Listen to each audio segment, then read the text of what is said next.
Hello everyone, my name is Ravinder and I welcome you to another video on my YouTube channel। तो आज की जो हमारी video है उसमें हम मैकडी इंडिकेटर के बारे में सीखेंगे। तो मैकडी इंडिकेटर जो है एक काफी फेमस इंडिकेटर है जिसको बहुत सारे ट्रेडर्स अपनी डेली ट्रेडिंग में यूज करते हैं। तो आज हम सीखेंगे कि मैकडी इंडिकेटर एक्चुअली क्या है, ये किस तरीके से कैलकुलेट होता है और हम इसको चार्ट में कैसे इंप्लीमेंट कर सकते हैं। तो चलिए चलते हैं वीडियो में आगे और सीखते हैं व्हाट इज मैकडी इंडिकेटर। तो मैकडी इंडिकेटर जो है it is a trend following momentum indicator जो हमें हेल्प करता है ये आइडेंटिफाई करने के लिए कि जो एग्जिस्टिंग ट्रेंड मार्केट में चल रहा है उसमें मोमेंटम वीक है या स्ट्रांग है, ताकि हमें ये पता चल सके कि हमें किस सिनेरियो में जो है उस ट्रेंड को फॉलो करना है और किस सिनेरियो में हमें उसको फर्दर ऑब्जर्व करना है जब तक कि हमें एक परफेक्ट सिग्नल ना मिल जाए।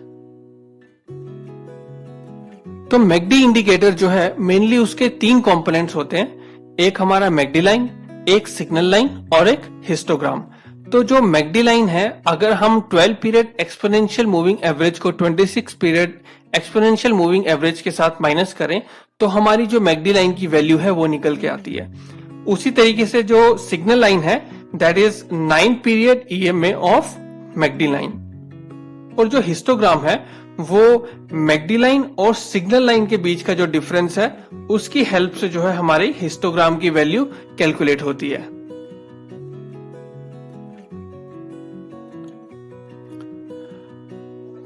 ओके, तो अब तक की हमारी जो वीडियो है उसमें हमने सीखा कि एमएसीडी इंडिकेटर क्या है और उसके मेजरली क्या क्या कंपोनेंट्स होते हैं। अब हम एक बार चार्ट्स की हेल्प से देख लेते हैं कि हमें किस तरीके से इसको यूज करना है। तो ये ट्रेडिंग व्यू चार्ट है, आप किसी और प्लेटफॉर्म पे अगर चार्ट्स को यूज करते हैं वहां पर भी आप इंडिकेटर्स में जाके अगर एमएसीडी टाइप करेंगे तो यहाँ पर आपका जो है मैकडी इंडिकेटर फ्लैश हो जाएगा। इसको हम थोड़ा ध्यान से देखते हैं, इसको बड़ा कर लेते हैं। अब आप देखेंगे यहाँ पर आपको ये लाइंस दिख रही होंगी, ब्लू कलर, ऑरेंज कलर, और ये हिस्टोग्राम है। ठीक है, तो इसमें ये एक्चुअल में क्या है और हम इसको किस तरीके से रीड करेंगे उसके लिए हम एक बार सेटिंग्स में जाते हैं। अब आप यहाँ पर देखेंगे कि जो मैकडी है लाइन वो ब्लू कलर से यहाँ पे शो कर रही है। तो मतलब ये जो हमारी ब्लू कलर की लाइन है this is the McD line, और जो ऑरेंज कलर की लाइन है दिस इज सिग्नल लाइन। और ये जो हमारा हिस्टोग्राम है ये हमें एक्चुअली स्ट्रेंथ बताता है, मतलब कि किस तरीके से जो मार्केट में मूवमेंट आई है उसमें कितना मोमेंटम है, कितनी स्ट्रेंथ और है या कितना उसमें वीकनेस है। और ये जो हमारा पॉइंट है जिसके ऊपर ग्रीन बन रही है और नीचे रेड लाइन रेड हिस्टोग्राम बन रहा है, इसको हम कहते हैं 0 पॉइंट। तो नॉर्मली एज पर बुक्स क्या कहा जाता है कि अगर जो सिर्फ मैं मैकडी लाइन की बात कर रहा हूं यहाँ पे, मैं सिग्नल लाइन की बात नहीं कर रहा। तो बुक्स में क्या लिखा जाता है कि अगर जो मैकडी लाइन है वो इस 0 पॉइंट के ऊपर ट्रेड कर रही है तो मतलब कि ये हमारा एक बुलिश सिग्नल है, और अगर वो 0 पॉइंट के नीचे है तो वो हमारा एक बियरिश सिग्नल है। बट इसमें क्या होता है कि अगर हम ब्लाइंडली सिर्फ मैकडी लाइन को फॉलो करें तो आप देखेंगे कि प्राइस निकलने के बाद, मतलब कि एक जो मार्केट में मूवमेंट ऑलरेडी हो चुकी होगी उसके बाद आपको जो है वो सिग्नल मिलेगा मैक्सिमम केसेस में। तो इसलिए यहाँ पर सिग्नल लाइन जो है वो हमारी फर्दर एक इंपॉर्टेंस ऐड कर देती है उस ट्रेड को एक्यूरेटली समझने में और एक्यूरेटली उसमें एक एंट्री लेने में। तो यहाँ पर जो हम देख रहे हैं कि जब भी जो हमारी मैकडी लाइन है, मैकडी लाइन अगर नीचे की तरफ से सिग्नल लाइन को काटती है ऊपर की तरफ तो ये हमारा एक बुलिश सिग्नल है, और अगर मैकडी लाइन जो है सिग्नल लाइन को ऊपर की तरफ से काटती है तो वो हमारा एक बेयरिश सिग्नल है। मैं एक बार फिर से रिपीट कर देता हूं, अगर नीचे की तरफ से मैकडी लाइन ने सिग्नल लाइन को क्रॉस किया, मतलब कि ये वाला जो हमारा क्रॉसओवर है this is a bullish signal. उसी तरीके से जब ऊपर की तरफ से उसने सिग्नल लाइन को काटा तो ये हमारा एक बेयरिश सिग्नल है। और आप देखेंगे ये जो हिस्टोग्राम है, जब जितना सिग्नल लाइन और मैकडी लाइन जितनी पास में होंगे उतना जो छोटा है ये जो हिस्टोग्राम बनेगा, मतलब कि इनका जो डिफरेंस है जितना ज्यादा बढ़ता जाएगा मतलब कि उतना स्ट्रॉन्ग जो है वो मोमेंटम है। जहां पर आपको दिखे कि ये क्लोज आना शुरू हो गया मतलब कि अब मार्केट में जो है वो मोमेंटम थोड़ा सा वीक हो गया है, इसका आपको अंदाजा पहले ही लग जाएगा। इसके अलावा आपने एक चीज का और ध्यान रखना है, ये जो हमारा मैकडी इंडिकेटर है, in fact not only McD indicator but जो बाकी के इंडिकेटर्स हैं जो नॉर्मली हम यूज करते हैं अपने डेली ट्रेड्स में, फॉर एग्जांपल आरएसआई या स्टोकेस्टिक आरएसआई, ये सारे जो इंडिकेटर्स हैं दे आर लैगिंग इंडिकेटर्स। अब लैगिंग इंडिकेटर से मेरा क्या मतलब है कि ये प्राइस मूवमेंट होने के बाद जो है ये एक सिग्नल फॉर्म करते हैं। तो क्या होता है कि कभी कभी आप देखेंगे कि प्राइस जो है ऑलरेडी ऊपर की तरफ जा चुका है और उसके बाद जो है सिग्नल आपको थोड़ा सा लेट मिल रहा है। तो कभी भी आप सिर्फ और सिर्फ इंडिकेटर की हेल्प से ट्रेड में एंटर नहीं करेंगे। आप जब भी ट्रेड में एंटर करेंगे आप फर्दर कंफर्मेशन के साथ करेंगे, और जो फर्दर कंफर्मेशन है वो सपोर्ट, रेजिस्टेंस, ट्रेंड लाइन की हेल्प से हो सकती है, या आप मैकडी इंडिकेटर को किसी दूसरे इंडिकेटर के साथ कंबाइन करके उस ट्रेड को एक्यूरेटली समझने की कोशिश कर सकते हैं कि क्या जो मोमेंट जो हमें सिग्नल मैकडी में दिख रहा है क्या वही सिग्नल हमें दूसरे इंडिकेटर्स में भी दिख रहा है, और अगर दिख रहा है तो आप उसमें एक कॉन्फिडेंस के साथ एंट्री ले पाएंगे। अदरवाइज अगर आप सिर्फ मैकडी के साथ चलेंगे तो आप देखेंगे कि आपको सिर्फ फॉल्स सिग्नल्स भी मिल रहे हैं। और दूसरी बात, जब भी आप इंडिकेटर को यूज करें तो कोशिश कीजिए कि आपका जो टाइम फ्रेम है वो कभी भी कम नहीं होना चाहिए। मतलब अगर मैं इसको 5 मिनट या 10 मिनट के टाइम फ्रेम पे मैकडी को लगाऊंगा तो मुझे बहुत सारे सिग्नल्स मिलेंगे, तो यानी कि छोटे टाइम फ्रेम पे फॉल्स सिग्नल मिलने की जो चांसेस हैं वो बहुत ज्यादा हो जाते हैं। इसलिए आपने हमेशा हायर टाइम फ्रेम पे कोशिश करनी है कि आप इंडिकेटर्स को यूज करें।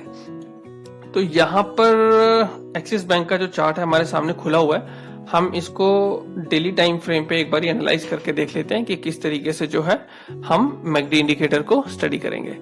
तो यहाँ पर जो हमारे मेजर क्रॉसओवर्स हैं हम उनको वर्टिकल लाइन से मार्क कर लेते हैं। ठीक है, इसको थोड़ा और जूम आउट कर लेता हूँ ताकि मैं हमारे पास ज्यादा डेटा पॉइंट्स आ सकें।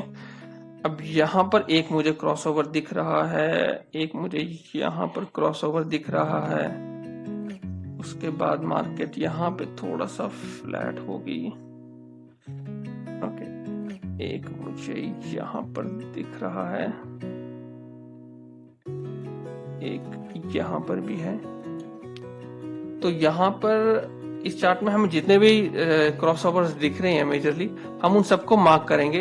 इनमें से कुछ हमें फेक भी मिलेंगे और कुछ हमें जो है एक्चुअल में हमारे को प्रॉफिट भी दिलाएंगे। तो हम सारे जो सिनेरियोज हैं यहाँ पर कवर करने की कोशिश करते हैं। ओके,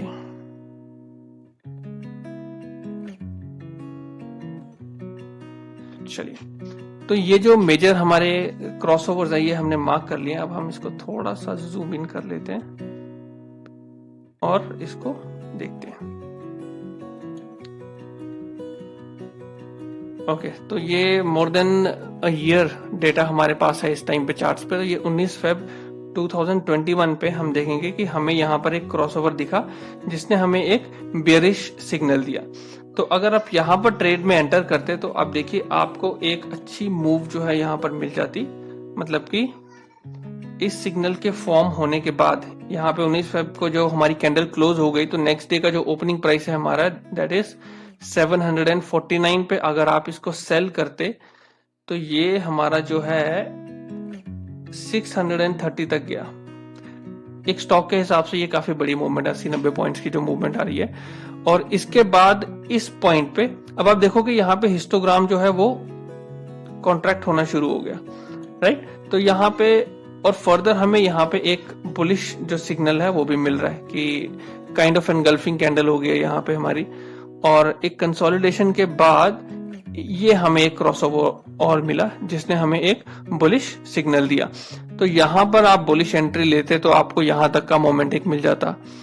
और ये काफी फ्लैट है, काफी डाइसी है। यहाँ पर मैं वैसे हेजिटेट करता ट्रेड करने से, बट यहाँ पर हमें एक सिग्नल मिला। अगर हम यहाँ पे बेरिश करते तो हमारा स्टॉप लॉस हिट हो जाता। ओके, अब यहाँ पर भी हमें एक क्रॉसओवर मिला, बेरिश सिग्नल। देखिए एक बेरिश मूवमेंट आया है। उसके बाद ये वाला जो मोमेंट हमें दिख रहा है वो यहाँ पर है। तो यहाँ पे हमें एक बुलिश सिग्नल मिला, प्राइस थोड़ा सा नीचे आया लेकिन फिर उसके बाद दोबारा से वो ऊपर की तरफ गया। और यहाँ पे हमें फिर दोबारा एक बेयरिश सिग्नल मिला है, जिसके बाद प्राइस नीचे की तरफ आया।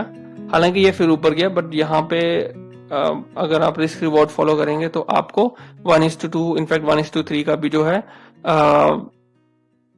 एक मतलब एक डिसेंट सा प्रॉफिट आपको मिल जाता। और इसके बाद ओके, अब यहां देखिए आप, ये भी एक क्रॉसओवर है, यहाँ पे हमें बुलिश सिग्नल मिला है, राइट। तो यहाँ पर ऊपर गया, लेकिन एकदम से यहां से देखिए आप कितना तेजी से ये नीचे आके हमारा स्टॉप लॉस हिट कर दिया। तो ये भी हमें ओके, तो ये भी हमें एक बुलिश ट्रेड, मतलब एक बुलिश हमें यहाँ पे एंट्री मिली थी, मतलब कुछ पॉइंट्स हम यहाँ पे ट्रेल कर सकते थे उसके बाद, लेकिन जो है बिल्कुल बहुत तेजी के साथ नीचे गया और साथ के साथ ही हमें यहाँ पर एक बेयरिश जो है सिग्नल मिल गया। तो आप देखोगे कि यहाँ पर ऑलरेडी प्राइस इतना ज्यादा फॉल हो गया है और उसके बाद जो है आपको एक बेयरिश सिग्नल मिला है। तो ऐसे केसेस में जहां पर इतना स्टीप फॉल हो, तो आपने थोड़ा सा उसको फर्दर ऑब्जर्व करना है कि आपको उस ट्रेड में इमीडिएटली नहीं एंटर करना है, क्योंकि ऑलरेडी जब एक बहुत बड़ा प्राइस मूवमेंट हो चुका है, उसके बाद हो सकता है कि उसमें एक टेम्परेरी जो है रिकवरी फेज आए, या जितना तेजी से नीचे गिरा है वो उतना ही तेजी से एक रिवर्सल भी मार जाए। तो आपने एक फास्ट मूवमेंट के बाद थोड़ा सा रुकना है और वेट करना है। अब जैसे यहाँ पर मैं एंट्री नहीं लेता, मैं थोड़ा सा वेट करता। अब यहाँ पर देखिए एक कंसोलिडेशन जो है हमें दिख रही है होती हुई, राइट। अब जब यहाँ पर इस कंसोलिडेशन के नीचे यहाँ पे मुझे क्लोजर मिला, तो यहाँ पर मैं इस ट्रेड में एंटर, एक बेयरिश ट्रेड में एंटर कर सकता था। और उसके बाद देखिए ये हमें एक अच्छी बेयरिश मूव मिली। उसके बाद यहाँ पर एक बुलिश सिग्नल हमें जनरेट हो रहा है, ओके, जिसमें हमें अच्छे पॉइंट्स मिले। फिर यहाँ पर हमें फिर से एक बेयरिश सिग्नल मिल रहा है। तो मतलब एक्सिस बैंक के केस में अब तक हमने ऑलमोस्ट जितने भी एग्जांपल्स देखे हैं, सब में हमें कहीं ना कहीं जो है एक प्रॉफिट बुक करने का चांस मिला है। अगर मैं 20 सेकेंड, अच्छा ये हमारा रिसेंट आ गया। अब यहाँ पर हमें जब ये बुलिश सिग्नल मिला, ये 16 मार्च की बात है। अब यहाँ से आप देखेंगे एक्सिस बैंक अप मूव पे ही रहा, और फिर 22 अप्रैल, ओके 22 अप्रैल को भी हमें यहाँ पे बेयरिश सिग्नल मिला और बहुत अच्छा मूवमेंट यहाँ पे मिला। अब ये रिसेंटली हमें एक जो मोस्ट रिसेंट है, यहाँ पर एक्सिस बैंक के केस पे हमें एक ओके, यहाँ पे हमें अब एक सिग्नल दिख रहा है कि एक्सिस बैंक ने एक बुलिश सिग्नल हमें ऑलरेडी दे दिया हुआ है।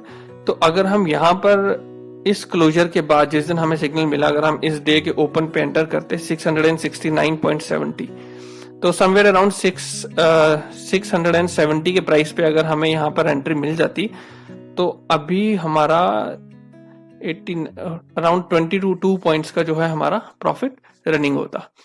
तो इस तरीके से आपने जो है मैकडी इंडिकेटर को चार्ट्स पे इंप्लीमेंट करना है, रीड करना है। अभी इस एग्जांपल में हमें कोई भी फेक सिग्नल मिला नहीं वैसे, बट आपको फेक सिग्नल्स भी मिलेंगे कि आपको मैकडी में दिखेगा कि हाँ भाई बुलिश सिग्नल है, लेकिन आपका प्राइस जो है वो इमीडिएटली रिवर्स हो जाएगा। जैसे इस केस में आप देखोगे कि यहाँ पर हमें सिग्नल मिला, थोड़ा सा ऊपर गया, हमारे फेवर में गया, हालांकि हम इसको ट्रेल करके अपना लॉस एटलीस्ट बचा सकते थे, बट आप देखोगे कि उसके बाद जो है ये नीचे आया और उसने इस कैंडल जो हमारी एंट्री कैंडल है उसके भी नीचे तक प्राइस किया। तो यहाँ पर अगर आप ट्रेल नहीं करते तो यहाँ पर आपका स्टॉप लॉस हिट हो जाता। तो इस तरीके के सिनेरियोस भी आपको देखने को मिलेंगे। तो आप ज्यादा से ज्यादा स्टॉक्स पे इसको बैक टेस्ट कीजिए और देखिए कि कौन सा जो स्टॉक है वो मैकडी इंडिकेटर के हिसाब से ज्यादा चलता है, और उसको आप कंबाइन कीजिए प्राइस एक्शन के साथ, और अपने ट्रेड की एक्यूरेसी बढ़ा के आप एक प्रॉफिटेबल ट्रेडर जो है बनने के लिए वहां पर ट्राई कर सकते हैं। तो ऑलमोस्ट मैंने सारा टॉपिक जो है मैकडी इंडिकेटर के ऊपर कवर कर दिया है, बट जस्ट इन केस अगर कोई डाउट आपका रह गया या कोई पॉइंट है जो आपको समझ नहीं आया, तो please write it in the comment box and I will try to answer all of your questions at the earliest. तो इसी के साथ मैं इस वीडियो को यहीं पर बंद करता हूं। आई होप आपको यह वीडियो पसंद आई होगी। तो मिलते हैं नेक्स्ट वीडियो में। Thank you very much for watching this video.